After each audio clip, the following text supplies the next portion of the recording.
Naam, mtazamaji wa Kivona Media, karibu kwenye Sports News hapa na Kivona Media, kipindi ambacho tunazungumzia masuala ya michezo hapa nyumbani na hata nje ya mipaka ya Tanzania. Leo tuzungumzia vurugu ambazo zimetokea baada ya mchezo wa Simba dhidi ya Express Tunis ambayo amfanywa Murtaza Mangungu. Lakini pia tutaangalia kwa ukubwa mchezo wenyewe ulivyokuwa na nini ambacho kilikuwa kutokea katika dimba la Benjamin William Mkapa. Niko hapa na Rashid Chama Mchome, the heavyweight champion, yeye atatuangazia vitu ambavyo vimetokea jana kwenye mchezo huo. Chome, mambo vipi? Bwana safi sana. Na Mchome, tuangazie vurugu ambazo zimefanyika pale Benjamin Mkapa baada ya mchezo kumalizika. Murtaza Mangungu anaonekana kuvamia na mashabiki wa Simba Sports Club, baadhi ya mashabiki wa Simba Sports Club. Nataka tuangazie vurugu zile zinatija gani kwenye klabu ya Simba Sports Club, na pia zinaleta sifa gani kwa Simba ambayo misimu miwili nyuma iliaminika kwamba ni mashabiki bora barani Afrika. Ni vurugu na sio vitu ambavyo ni vya kufurahisha.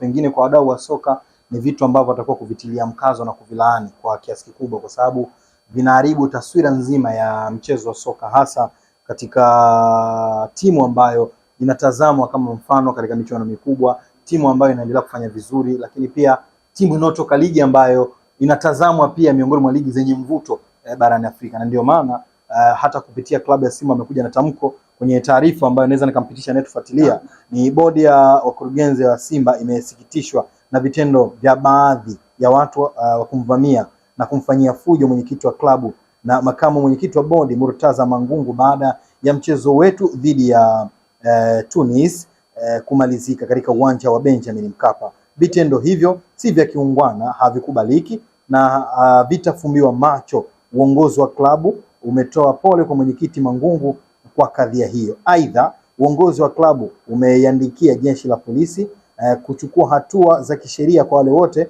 waliohusika katika vurugu hizo au kula njama ili kufanikisha katika ili kuwafikisha katika vyombo vya kisheria. Bodi inasikitishwa na kuwa haitabariki wala kuvumilia mtu yoyote atakayeharibu taswira ya klabu kwa namna yoyote. Hii imetolewa na Murtaza Mangungu, mwenyekiti wa bodi wa klabu hiyo. Kwa hiyo unaweza ukaona kwa taarifa hii, licha ya sapoti ambayo klabu imekuwa ikihitaji kwa mashabiki, lakini kupitia hiki wenyewe wanaendelea kupigia msumari katika wote ambao wamehusika. Lakini kuna kitu ambacho kinaendelea kuenea, lakini kwenye hii taarifa ukisoma vizuri inaonyesha kwamba kama kuna watu ambao walikuwa wamekula njama au ni tukio ambalo lilikuwa limetengenezwa.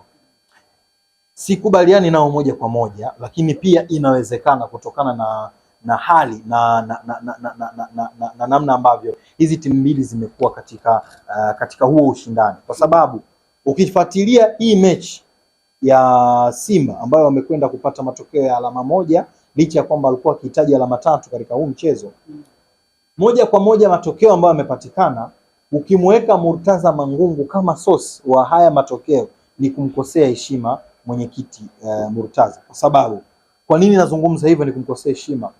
Kilichosababisha matokeo yale ni wachezaji, lakini pia kilichopelekea matokeo yale ni wachezaji. Hapa huwezi kumweka moja kwa moja Murtaza Mangungu kwa sababu haingii hata kidogo.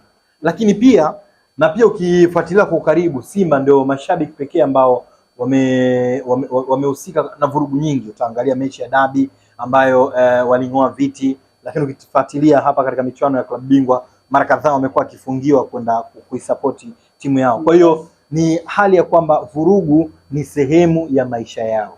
Kwa nini nazungumza vurugu ni sehemu ya maisha yao? Kutokana na haya matukio ambayo wao walikuwa wakiyafanya hapo hata kabla ya haya matokeo.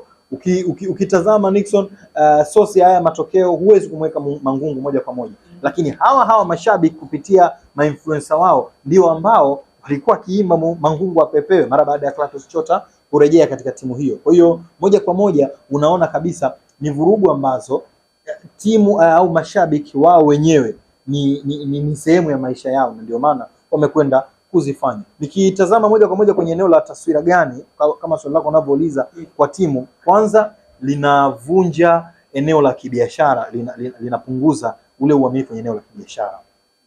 Kwa nini? Hakuna yeyote ambaye anatamani kuwekeza kwenye sehemu ambayo haiko salama. Leo hii tumesikia baadhi ya mashabiki wakubwa ambao ni ma-influencer wakizungumza kwamba hatutoachana na timu wala kuifurahia au kuisupport timu ila tunakwenda kubandua logo zote za wadhamini kwenye jezi. Hii haileti picha nzuri. Hizi vurugu zinapelekea kupoteza value ya timu. Kwenye eneo la kibiashara hakuna yoyote hivi sasa anatamani kufanya kazi na Simba kwa sababu biashara yake akitamani ile biashara inakwenda kutangazwa kupitia brandi ya Simba, haitokwenda kutangazwa vile ambavyo anatamani kutangazwa. Kwanza wao wenyewe hawapo pamoja. Pili, timu haipo kwenye ubora ambao itakuwa inatazamwa sana kutokana na aina ya biashara ambayo anatamani itangazwe. Kwa hiyo itapunguza hivyo vitu na moja kwa moja itapelekea timu kukosa ufadhili, kwa maana ya hizi pesa ambazo inazigenerate kupitia hawa wafadhili. As we know, kwenye timu kunakuwa na vitu ambavyo ni source ya mapato, merchandise, gate collection, sawa, na uuzaji wa wachezaji ambao uuzaji wa wachezaji sio kwa kiasi kikubwa kwenye hasa kwenye timu zetu za ndani, kwa maana hizi timu zinashiriki ligi kuu. Unaweza kufanya biashara hizo mara moja kwa misimu miwili au ndani ya msimu mmoja na msimu mwingine kama umeuza wachezaji wawili. Lakini tukitazama merchandise, ndio hizo jezi, baadhi ya skafu, ribbons na vitu vingine, bado pia hiyo biashara haijakuwa kwa kiasi kikubwa, na ndio maana unaona maingizo ya jezi feki kwa kiasi kikubwa ni hapo. Kwa hiyo timu inategemea zaidi huo uwekezaji au wadhamini ambao wanakuja kuwekeza katika timu ili waweze kupata pesa. Kwa hiyo hazina taswira nzuri kwa mimi kama mpenda mpira, lakini pia hazileti picha nzuri kwa soka letu, kwa maana tumeshapiga hatua, tuseme kama tushavuka huko kwenye eneo hilo. Mshabiki akubaliane na matokeo, kwa sababu tunazungumzia timu ambayo hivi sasa inajengwa. Kwa mashabiki wasio na matarajio makubwa na kile ambacho kinapatikana kwa maana ya matokeo ya timu. Kwa hiyo ni jambo la kukemewa, na kwa kiasi kikubwa wameidhalilisha taasisi kwa maana ya Simba Sport Club.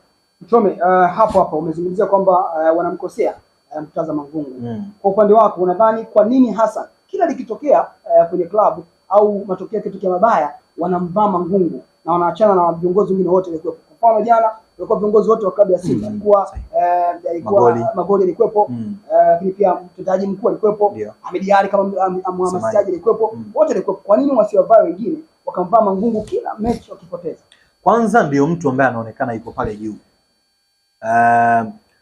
Wengi hawaelewi katiba inasemaje na hali ya uongozi wa Simba, lakini wanaamini Mangungu ndio mwenyekiti wa timu. Kwa hiyo lolote ambalo linatokea basi limepangwa na Murtaza Mangungu, kwa maana ya sajili zinazofanyika, aina ya uongozi, kwa sababu wengi wanaamini kwamba uongozi haupo karibu na wachezaji, kwa maana ya kuwa motivate, kuwapa ile nguvu ya kwamba nini tunataka kwenda kukifanya.